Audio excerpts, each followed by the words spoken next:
મિત્રો, ધોરણ 8 ની અંદર વિષય ગણિતની અંદર ચેપ્ટર નંબર 5 વર્ગ અને વર્ગમૂળ જોઈશું. આજે સ્વાધ્યાય નંબર 5.3 ની અંદર ક્વેશ્ચન 3 એટલે કે સંખ્યાઓનું વર્ગમૂળ આપેલું છે. અવિભાજ્ય અવયવીકરણની રીતે લખવાનું થશે. એટલે કે આ સંખ્યા આપેલી છે આવી રીતે બુકની અંદર આવી આપેલી છે અને ગાઈડની અંદર પણ આવી આપેલી છે, પણ સમજવાનું આપણે આવી રીતે વર્ગમૂળ સમજવું. તો આપણે વર્ગમૂળની સંખ્યા આપેલી છે વર્ગમૂળની અંદર, તો આપણે અવયવી એટલે કે અવિભાજ્ય અવયવીકરણની રીતે આપણે લખવાનું થશે. તો સૌપ્રથમ બુકની અંદર આપણે સામાન્ય રીતે જ આપેલી છે, પણ સમજવું આવી રીતે, બરોબર. તો સૌપ્રથમ 729 આલે એનો 729 ના અવયવ પાડી દઈએ આવી રીતે. અવિભાજ્ય અવયવીની રીતથી પાડવાના છે. તો 243 * 243 તરી 729 થશે. 81 તરી 243 થશે. 27 તરી 81 થશે. 9 તરી 27 થશે. 3 તરી 9, 1 તરી 3. આવી રીતે હવે પાડી દીધા. હવે આ જે પણ મળે આપણને 3 3 3 3 3 3, હવે જે મળે આપણે લખી દઈએ સૌપ્રથમ, બરાબર. 3 ગુણ્યા 3 ગુણ્યા 3 ગુણ્યા 3 ગુણ્યા 3 અને ગુણ્યા 3. કેટલી વખત છે? 6 વખત છે. હવે આપણે બે બે જોડી બનાવી દઈએ એટલે કે વર્ગ કરી દઈએ. જેમ કે 2 2 ને 2, 3 નો સ્ક્વેર ગુણ્યા 3 નો સ્ક્વેર ગુણ્યા 3 નો સ્ક્વેર. પ્રથમ 3 નો સ્ક્વેર કરી દીધો, આમાં પણ 3 નો સ્ક્વેર કરી દીધો, આમાં પણ 3 નો સ્ક્વેર કરી દીધો. હવે સૌપ્રથમ 3 નો સ્ક્વેર 3 નો સ્ક્વેર 3, હવે આ 3 3 થઈ જશે. 3 ગુણ્યા 3 ગુણ્યા 3 અને આટલા 729 નો વર્ગ થયો કહેવાય. 3 3 3 તરી 9, 9 તરી 27. આન્સર મળે 27.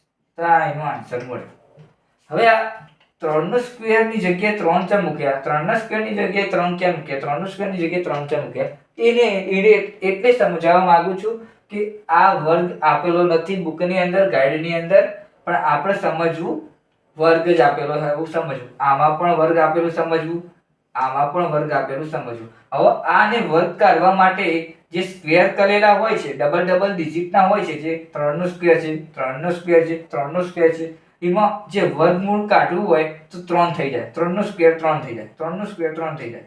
હવે એનું વર્ગમૂળ થઈ જાય 3 નો સ્ક્વેર 3 થઈ જાય. 3 તરી 9 થાય, 9 નો સ્ક્વેર કાઢીએ, 9 નું વર્ગમૂળ કાઢીએ તો 3 થઈ જાય ને. તો એવી રીતે 3 થાય, 3 નું થઈ જાય, થઈ ગયો ને. તો એવી જ રીતે 3 તરી 9, 9 તરી 27, આવી રીતે 3 આવે કહેવાય. તો 729 નું વર્ગમૂળ કાઢશો તો 27 મળશે. આપણે જાણીએ છીએ કે આપણે ગયા વિડિયોની અંદર જોયું હતું કે 0 1 4 5 6 અને 9 આપેલા હોય તેનું બધી જ સંખ્યાઓનું જેની પાછળ એકમના અંકની અંદર આપણને આપેલી હોય સંખ્યા આમાંથી અંદર સમાવેશ થતો હોય તો એનું વર્ગમૂળ નીકળે જ. પણ ઓની સિવાયની સંખ્યા હોય તો એનું વર્ગમૂળ નીકળે નહીં. પોઈન્ટમાં કાં તો અલગ રીતે આવે તો એનું વર્ગમૂળ નીકળશે નહીં. પણ જેનું આવી રીતે આમાં છે એકમનો અંક 9 આપેલો છે આપણને, તો આમાં એ પણ એકમનો અંક આપણને 9 મળી ગયો, તો આનો સમાવેશ થાય છે 9 નો. તો આપણે એકમનો અંક 9 આપેલો છે, તેથી આમાં સમાવેશ થાય છે 9 નો સમાવેશ થાય છે ને. આના અંદર આ સંખ્યાઓમાં 9 નો સમાવેશ થાય છે. તો આ પણ આનું વર્ગમૂળ નીકળી શકે. તો આપણે નીકળી ગયું 729 નું 27. એવી રીતે બીજા એક્ઝામ્પલ જોઈએ. હવે બીજા એક્ઝામ્પલ થી વધુ સમજણ પડે તેથી હું બીજું એક્ઝામ્પલ આપણે સરળતાથી સમજણ પડી શકે એવી ભાષામાં તમને સમજાવવાનો પ્રયત્ન કરીશ. હવે આપણે સમજીએ કે 400 એ વર્ગમૂળમાં છે એવું સમજવાનું. બુકની અંદર આપણને 400 આવી રીતે જ આપેલા જ છે, બરાબર. તો પરીક્ષાની અંદર પણ આવું આપી શકે છે. વર્ગમૂળ પણ આપી શકે છે, કાં તો સાદી રીતે પણ આપી શકે છે.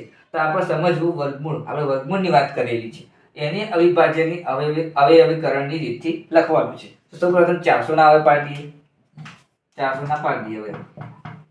હવે 200 દુ 400, 100 દુ 200, 50 દુ 100, 25 દુ 50, પાયો 25, 1 5 5. હવે પડી ગયા. હવે અવયવ પાડ્યા પછી આ જે સંખ્યા આવી આપણે સંપૂર્ણ રીતે લખી દઈએ. સૌપ્રથમ 2 ગુણ્યા 2 ગુણ્યા 2 ગુણ્યા 2 ગુણ્યા 5 ગુણ્યા 5 અને ગુણ્યા 5, બરાબર. હવે જોડી બનાવી લઈએ આપણે. તો જોડી બને છે કે નથી? બની જ જશે. જો 2 2 2, 2 નો સ્ક્વેર થશે, ઓય 2 નો સ્ક્વેર થશે, ઓય 5 નો સ્ક્વેર થશે, બરાબર. થઈ ગયું. હવે આપણે એવું સમજવું કે વર્ગમૂળ છે, આ વર્ગમૂળની અંદર આપેલું છે એવું સમજવું.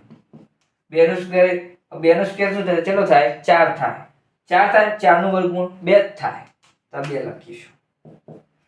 4 નું વર્ગમૂળ 2 થાય, 4 નું, પછી 4 નું વર્ગમૂળ નીકળી ગયું. હવે પાયો પાયો 25 થાય, 25 નું વર્ગમૂળ 5 જ થાય, એટલે કે 5 લખીશું.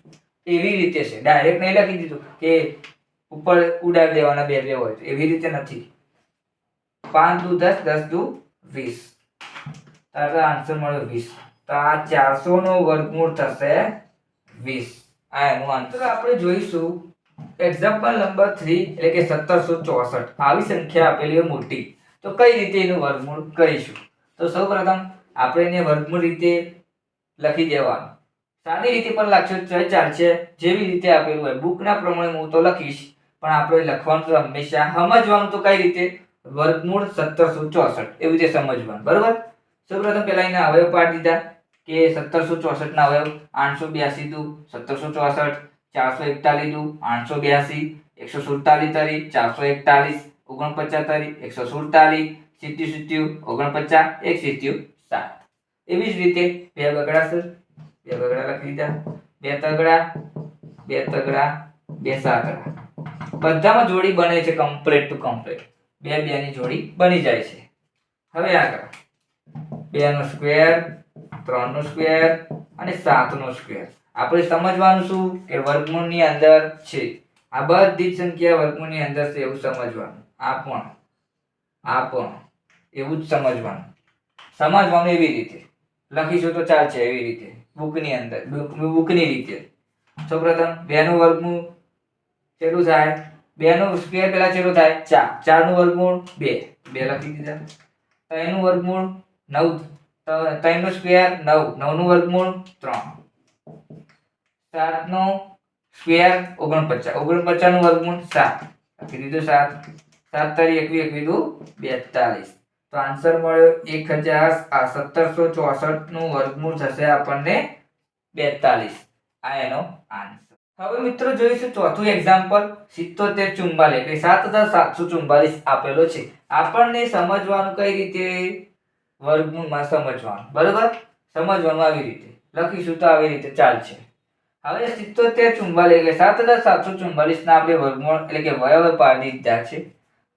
3872 દુ 7744, 1936 દુ 3872, 968 દુ 1936, 484 દુ 968, 242 દુ 484, 121 દુ 242, 11 × 11 121, 11 એકા 11. હવે આ રીતે અવયવ પાડ્યા પછી આ જે અવયવ મળ્યા એ આપણને લખી દઈશું. સૌપ્રથમ 2 × 2 × 2 × 2 × 2 × 2 × 11 બધામાં 2 2 જોડી બની જાય છે. જો એક ચેક કરી લઈએ. સૌપ્રથમ 2 2 2 અને 11 થઈ ગઈ, બધાની જોડી ચેક થઈ ગઈ. હવે 2 નો સ્ક્વેર, 2 નો સ્ક્વેર, 2 નો સ્ક્વેર અને 11 નો સ્ક્વેર. હવે આપણે સમજવાનું કઈ રીતે? વર્ગમૂળની અંદર સમજવાનું. 2 નો સ્ક્વેર 2 થાય, 2 નો સ્ક્વેર 2 થાય. આ એનો 2 નું વર્ગ, 2 ના સ્ક્વેર નું વર્ગમૂળ 2 થાય, 2 ના સ્ક્વેર ના વર્ગમૂળ 2 થાય, 2 ના સ્ક્વેર નું વર્ગમૂળ 2 થાય, 11 ના સ્ક્વેર નું વર્ગમૂળ 11 જ થાય, બરોબર? હવે 11 દુ 22, 22 દુ 44, 44 દુ 88. તો આપણને 88 આન્સર મળ્યો. કનો આન્સર મળ્યો? 88. આપણને 88 આન્સર મળ્યો. આપણે આટલે સુધી રાખીએ છીએ. વિડીયો ગમે તો લાઈક, શેર અને કોમેન્ટ કરીને જણાવો કે વિડીયો કેવો લાગ્યો. આવા કેટલાક અઢળક આપણે આવતા વિડીયોની અંદર આવા અઢળક એક્ઝામ્પલ આપણે સાથે સમજાવીશું. આવતા વિડીયોની સાથે મળીશું. જય શ્રી રામ.